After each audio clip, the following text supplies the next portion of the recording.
Barbara, hello. This is Jim Delapine, and I really apologize for not getting this to you sooner, so you could be prepared for the final submission. But my life is crazy these days, and there's no excuses though. But at least let me get this to you now. And what I'd like to do is, you had some concerns about, I forget exactly what it was, activity or making him look interesting. Or so what I'm going to do is show you some options here. So I downloaded an image from the web, this binary code image, and it's a large enough file, so it'll work out fine. And we could use that as a backdrop. So I could show you how we can work with that. I'm also not crazy about this text at all. This looks really weird, but it's great because it's learning exercise for you. So I'm going to click both these text here. I'm going to hide this and get rid of that. All right, so I'm just going to hide that. And what I'm going to do is take this image here, which is a binary code image, which you can have if you'd like it. Just ask me and I'll send it to you. Okay, so I'm going to copy this. And actually, there's two ways you could do this. I could either copy it and making sure that the top layer is active so I can see it. I'll paste it so it looks like that. Or I can, with my move tool, drag this image on top of the tab for your file here and drop it in here. And that's another way to do it too. Okay.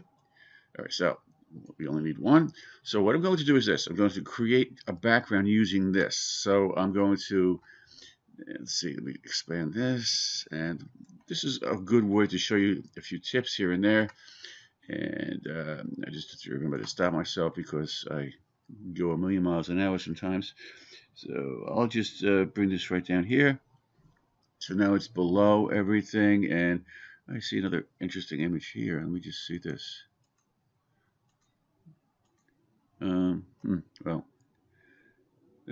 something must be covering it. Okay, so here's what I'm going to do. I'm going to scale this up, Control T, and then go to the corner bounding box, and I'm holding down my shift key just by, it's a habit with me. I hold down the shift key when I drag, but I can actually not hold down the shift key and distort it too.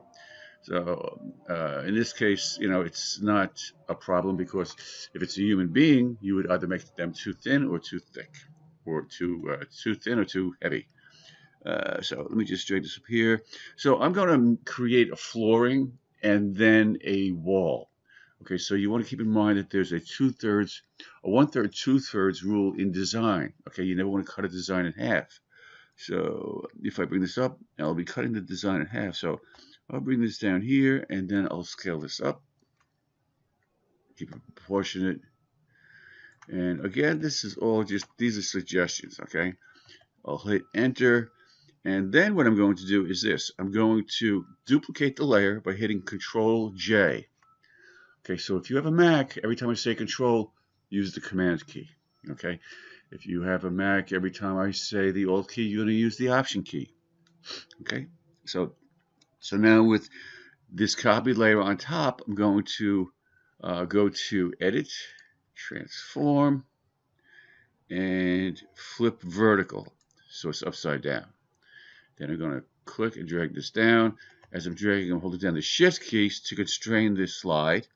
And this is basically, I'm butting this up against the bottom here. So now it has, this will be the flooring. Okay, this will be the corner. Okay, and it's about 1/3 of the way up to the bottom. So now what I'm going to do is, since this is outside, this image extends outside the viewing area. So for example, if I hit Control T to put a bounding box around all those pixels on that layer, and then I'm going to hit Control 0, you'll see it extends all the way out here. Okay, so I don't want that. What I'm going to do is, I'm going to, let me hit enter. I'm going to hit Control A to select all, and then going to crop the image. So image, crop. So now that cuts out and deletes all those excess pixels. So now you see if I control click on the thumbnail, it puts a selection around the remaining pixels. So there's nothing outside this, in this gray area. All right, so now there's a reason I'm doing that. It just makes it simpler for my next step, which is to create a perspective out of this. Okay, so I'm now going to go to Edit, Transform, Perspective. Okay, then I'm going to pull the bottom left or right bounding box out, and as you can see, it's now kind of creating a floor. Okay, so let me hit Control-0 to fit this in the window. So it's really still not, I mean, we can take this a step further, and this will help you with what you're required to do next week, which is to create an adjustment layer.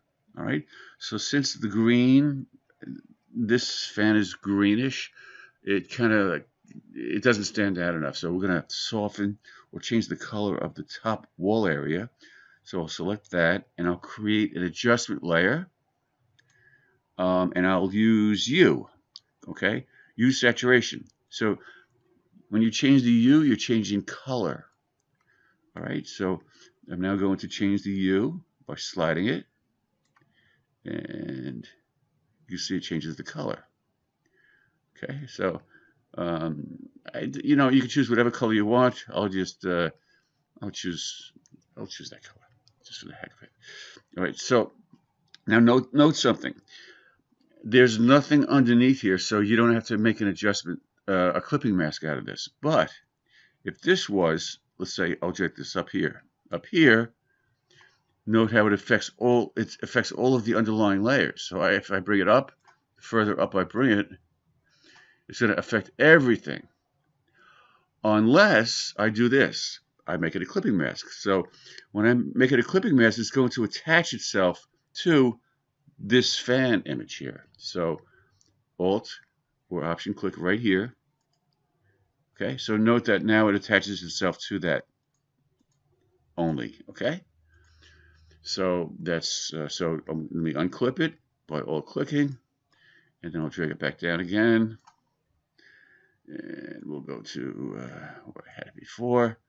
Okay, so now the problem I see with this is that it's dark.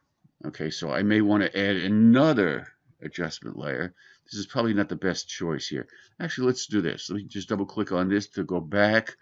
Notice what I did. I double clicked on this icon right here, and that brought me back to the properties, which allows me to change. So I'll just choose something a little lighter now. Actually, I'm not really too happy with any of these. So what I'm going to do is, what I'm going to do now is lighten this. So I'll select this layer below, and first of all, I have to remember to Alt click, and then I'll create, let's see, I'll select levels. All right, levels, and then I'll bring in the whiter or lighter pixels, and that will tend to lighten it.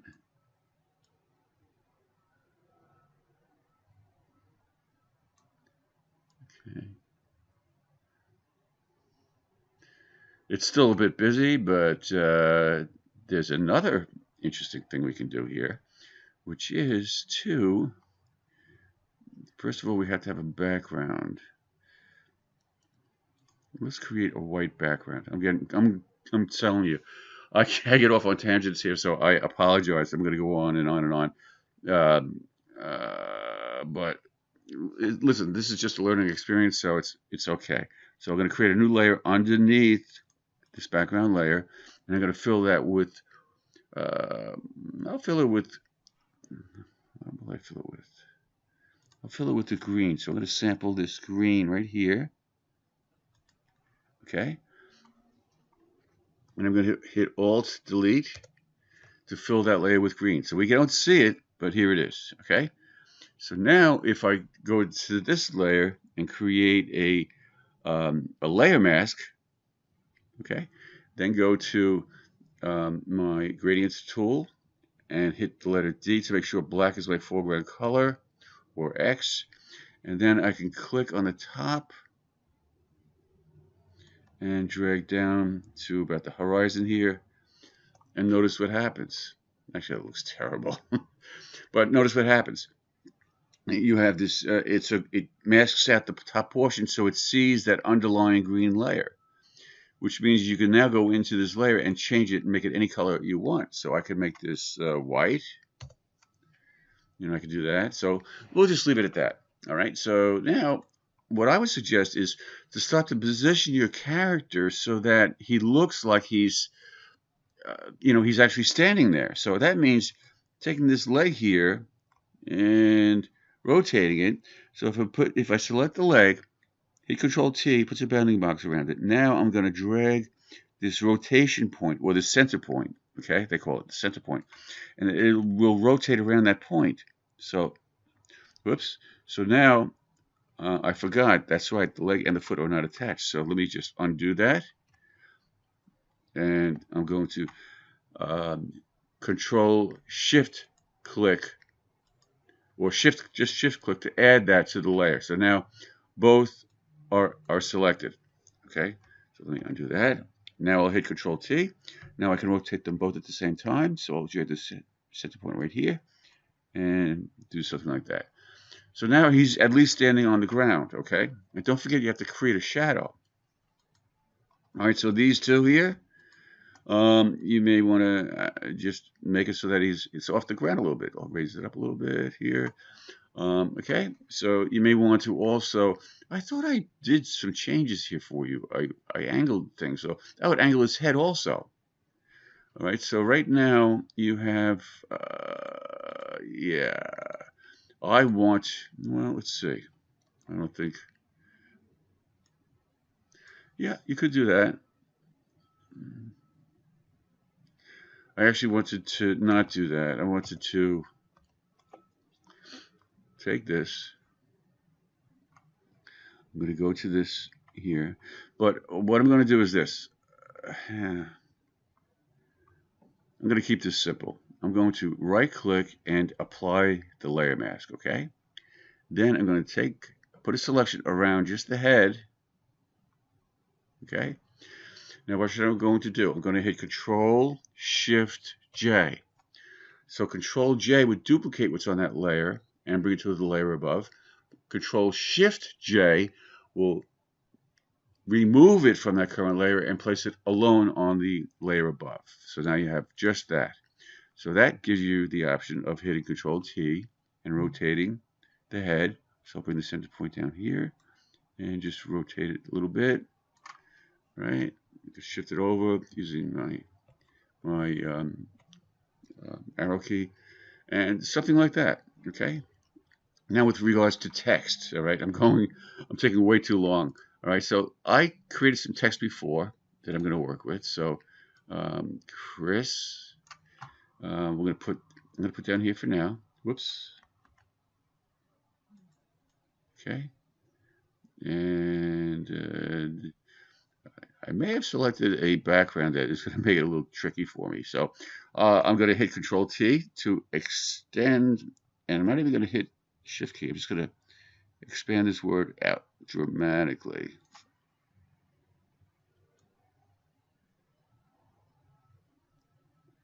Okay, like that. Hit Enter. And then what I'm going to do is go to Edit, Transform. Notice perspective is not an option here. Okay. And the reason is that it's a text layer. So what you're going to have to do is right click here and convert this, rasterize the type. Okay. Okay, so now what you could do is go to Edit, Transform, Perspective, and then pull it out the way we did with the background image there. All right, I'm going to go beyond, a little bit beyond. It's okay. Just want to have it kind of match that perspective. Then I'll hit Enter. Okay. So it looks horrible, I know, but now watch what we're going to do. I'm going to Control click on that thumbnail to put a selection around all of the opaque pixels on that layer. I'll hide that Chris layer, scroll down to the bottom, and I'm going to look for this underlying layer here. And now what I'm going to do is copy what's on that layer within that selection and bring it to the layer above. So it's Control J. All right, so as you can see now, I have what was in that selection and it's on the layer above, which means I can apply a layer mask. So if I double click on this layer and I will choose, I'm sorry, not a layer mask, a layer style. I'll choose bevel and emboss, and you can start to see it come out here. This is one of the trickier ones to work with because it's so busy with all this text. And so, but you can do a number of things to it. I want you to experiment with this. You could work with the size. You could even work with the direction. You don't really see much yet, but believe me, it's there. So let's see. Outer bevel, I like that. The size, it's hard to see right now, but let's see. We're going to make this work. Okay, keep the size in.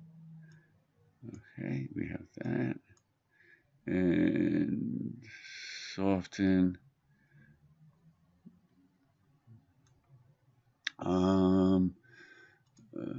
Why? Let's see, chisel hard.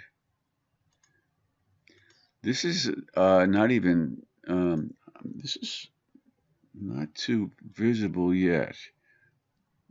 Okay, I think this is going to work a little better.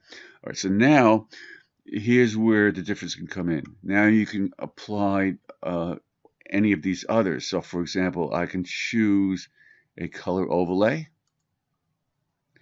All right, choose a color overlay and then work with the blending modes. All right, so I could work with, you can actually do this. You can select one and then hit the down arrow key and scroll through what you see here. Okay, so it's the blending mode that's going to change this. You can also decrease the opacity to soften it up. So there's a number of things that you could do there. Okay, so you can work with that. All right, so I'll just, it doesn't look good, but I'll just leave that as is. And then we'll go to Computer Chris. And this is still text, so what I'll do is I'll make this, let's see, and let me go one line stacked on top of each other, and I will center align it, so Control T. Once it's selected, I'm going to go to the paragraph and select center. Okay, and I'm going to actually scale this up, point size. Okay, and whoops, and the leading is the spacing between lines of text, so that got screwed up, so I'll hit automatic. All right, so we have that. So now what I'm going to do is I'm going to use this as the same way I did down here. So I'm now going to make it so that critter and computer are matching left and right. So I'll double click here and I can increase what's called tracking, okay, by scrubbing this. So now it looks lined up. Hit enter, and then I'll basically, I can even stretch this. You can do whatever you want here. Stretch it, just arrange it so it's in the background, and you could do the same method that I used, and you don't have to see all the text, okay, to copy what's in the selection to the layer above. So I will Control click here, hide that text, go down to the bottom, Control J that to the layer above, and experiment with layer styles. Okay. All right, I'm going to stop there. All right, I hope that helped. I've gone on way too long. Okay. All right, take care. Bye.